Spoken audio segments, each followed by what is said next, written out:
Stateless is my life story.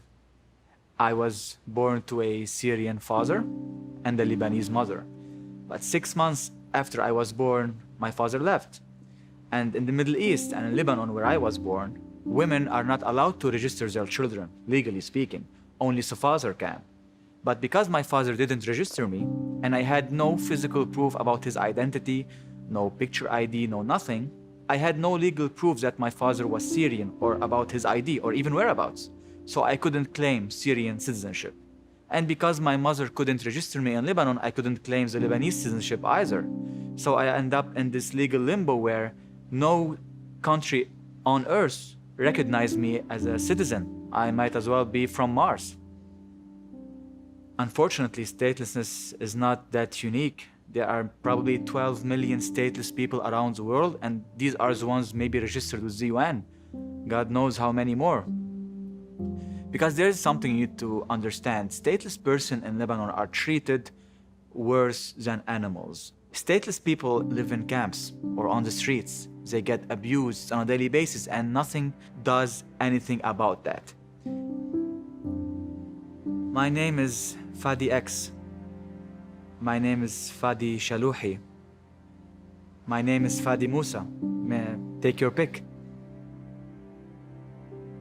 I come from a small village called Darbashtar, which is situated in a state called Kura in North Lebanon, which is a small country in the Middle East, right next to Syria. One of the most important moments and memories of my life happened when I was 13. It was actually kind of a wake-up call.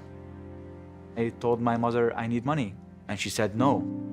And being a 13-year-old kid who just want to play, I got angry, I started crying, because I just not wanted more money. I didn't see the bigger picture.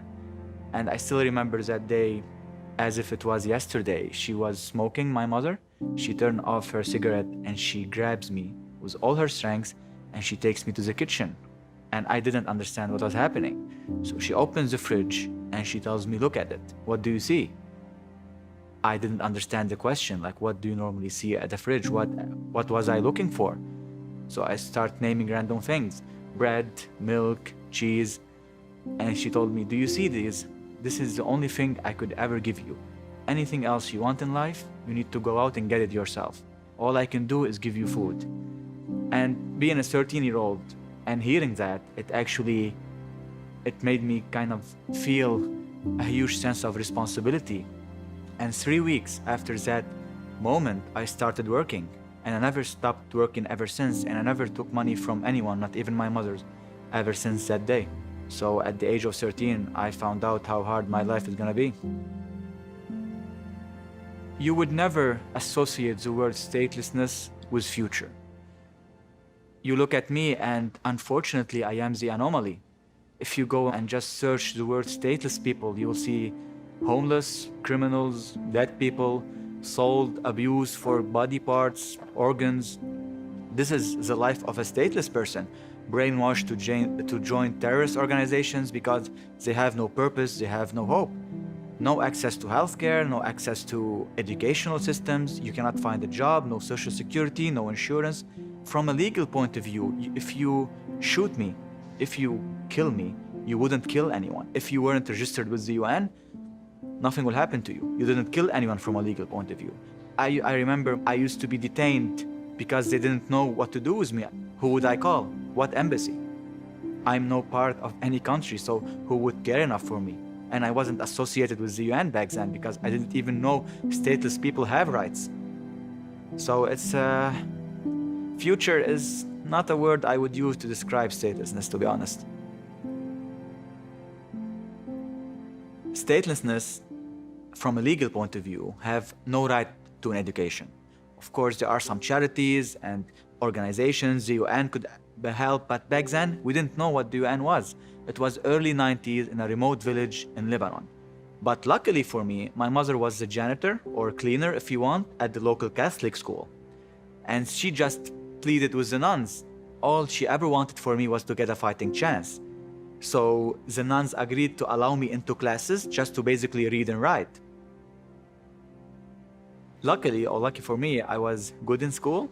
That's mainly because growing up in a Catholic school where my mother was a janitor, I didn't go home straight away after school. I needed to wait for her to finish all the cleaning, so I used to spend 3-4 hours every day after school.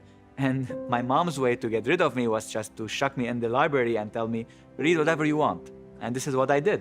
Not to mention, not only education, I never got injured, and thank God for that. But imagine have I had needed a surgery of some kind, or maybe some medical assistant. No insurance, no social security, no hospital would take me in. I would have died on the streets. I was lucky. So after my mom died, I made a decision. I was born in Lebanon, but I was not gonna die in Lebanon. So I started to search for options overseas. I emailed every embassy. If any kind of celebrity has any association with statelessness, I emailed them. I emailed the UN, UNHCR, every organization on earth, just waiting for someone to give me a solution. And I've had a lot of dodgy solutions come my way, but if you knock on enough doors, someone's about to answer, right? So this is what happened. An organization did answer, and they asked me questions that were different for me, because everyone else would ask me, what can we do to you? Do you want food stamps? Do you want financial assistance? Do you want medical assistance? And for me, no. I want a permanent solution to my problem, and that is statelessness. And this organization told me, what can you do to us? What are your skills? How can you be an asset? And so an interview process started, and the catch is, all the people who interviewed me at that organization did not know I was stateless. So for them, they were just interviewing me on base of merit and skills. And this was perfect for me.